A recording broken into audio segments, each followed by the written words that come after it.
हाँ तो दोस्तों, इस वीडियो के अंदर हम सुरक्षा डायग्नोस्टिक के आईपीओ के बारे में बात करेंगे और जानेंगे कि इस आईपीओ के अंदर आपको अप्लाई करना चाहिए या नहीं। चलिए शुरू करते हैं। तो देखिए, सबसे पहले अगर हम यहाँ पर आईपीओ के डिटेल्स के बारे में अगर हम बात करेंगे तो ये जो आईपीओ 29 नवंबर को ये आईपीओ में स्टार्ट होता हुआ नजर आएगा और 3 दिसंबर को ये आईपीओ में क्लोज होता हुआ नजर आएगा। अगर हम यहाँ पे इशू साइज की अगर हम बात करेंगे तो अराउंड 846 करोड़ के लगभग का आईपीओ का इशू साइज हमें यहाँ पे नजर आता है और ये पूरा पैसा हमें यहाँ पे ऑफर फॉर सेल नजर आता है, यानी कि यहाँ पे कंपनी के पास में कोई भी पैसा हमें जाता हुआ नजर नहीं आएगा। ये पूरा पैसा यहाँ पे कंपनी के जो प्रमोटर्स हैं और जो प्राइवेट इक्विटी इन्वेस्टर्स हैं उनके पास में ये पैसा हमें जाता हुआ नजर आएगा। अगर हम प्राइस बैंड के बारे में अगर हम बात करेंगे तो 441 के कट ऑफ प्राइस पे कंपनी में शेयर देती हुई नजर आ रही है और 34 शेयर का लॉट साइज हमें यहाँ पे कंपनी का नजर आता है, यानी कि एक लॉट को अप्लाई करने के लिए 34 शेयर ये लॉट साइज के अंदर यहाँ पर आपको अप्लाई करना पड़ेगा। अब अगर हम यहाँ पे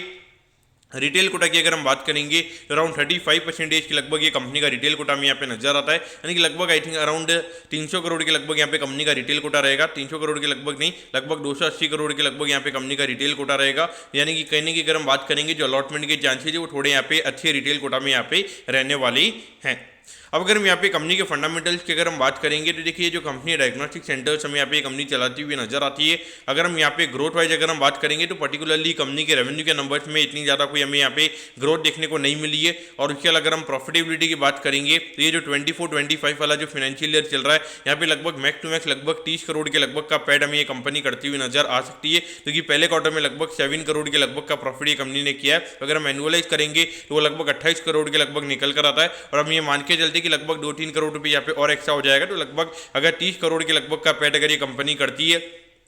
तो उसके हिसाब से लगभग अगर हम वैल्यूएशन की अगर हम बात करेंगे तो ऑलमोस्ट 75 के पी रेशियो पे ये कंपनी का आईपीओ में आता हुआ नजर आ रहा है। वैल्यूएशन वाइज अगर हम देखेंगे तो इतनी ज़्यादा कोई एक्स्ट्रा ऑर्डिनरी ग्रोथ भी नहीं, यानी कि लगभग अगर 75 का पी है तो वहाँ पे कहीं ना कहीं 20 से 25% के लगभग के ग्रोथ के नंबर्स भी हमें यहाँ पे नजर आने चाहिए। तो वैसे ग्रोथ के नंबर्स हमें रेवेन्यू के पॉइंट ऑफ व्यू से नजर भी नहीं आ रहे, तो वहाँ पे कहीं ना कहीं देखा जाए तो वैल्यूएशन के पॉइंट ऑफ व्यू यहाँ पे इन्वेस्टर्स के लिए यहाँ पे कंपनी ने टेबल पर कुछ भी नहीं छोड़ा है, तो वो कहीं ना कहीं देखा जाए तो एक बहुत बड़ा नेगेटिव पॉइंट हमें यहाँ पे नजर आता है। क्योंकि आपको अब ये आईपीओ टोटली अवॉइड करना चाहिए मेरे ख्याल से। अगर हम देखेंगे तो लिस्टिंग इनके पॉइंट से अगर हम बात करेंगे तो ये नॉर्मली जितनी भी यहाँ पे डायग्नोस्टिक कंपनीज होती है तो यहाँ पे इनके अर्निंग्स की अगर हम बात करेंगे, यानी कि जो इनकी प्रॉफिटेबिलिटी होती है, मार्केट को लगता है कि थोड़ा बहुत वो यहाँ पे इसको अच्छी तरीके से प्रेडिक्ट कर सकते हैं। यहाँ पे इतनी ज़्यादा वॉलेटिलिटी इनकी अर्निंग्स में नहीं होती, यानी कि अभी फॉर एग्जाम्पल अगर ये कंपनी 30 करोड़ का प्रॉफिट करी है तो ऐसा नहीं कि एकदम से अगले साल सीधा प्रॉफिट 15 करोड़ के लगभग हो जाएगा। वहाँ पे ये हो सकता है कि 30 करोड़ के लगभग 26-27 करोड़ के लगभग का प्रॉफिट यहाँ पे ये कंपनी का हो सकता है, या फिर ऊपर की साइड में लगभग 35-40 करोड़ के लगभग का पैड ये कंपनी का हो सकता है।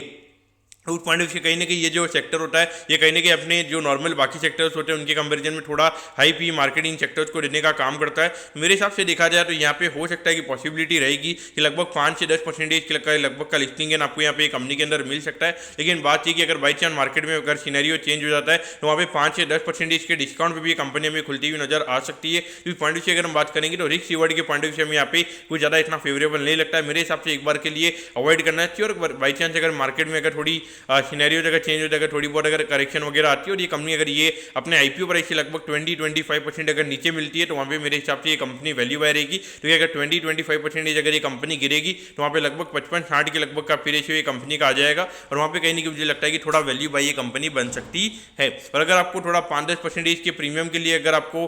5% का रिस्क अगर आपको लेना है तो पॉइंट ऑफ व्यू आप यहाँ पर अप्लाई कर सकते हो। अगर आप बिल्कुल भी रिस्क नहीं लेना चाहते हो, यानी कि आपको लगता है कि बिल्कुल भी अगर डिस्काउंट में लिस्ट हो जाएगा आप घाटे में नहीं बेच सकते हो, तो पॉइंट ऑफ व्यू मेरे हिसाब से अवॉइड करना सही रहेगा। दोस्तों मैं कहता हूं कि सुरक्षा डायग्नोस्टिक के आईपीओ के बारे में आपको सब कुछ समझ में आ गया होगा। अगर आपकी कोई भी क्वेरीज है आप कमेंट कीजिए, मैं जरूर आपके कमेंट पर रिप्लाई करूंगा। ओके दोस्तों, thank you, have a nice day.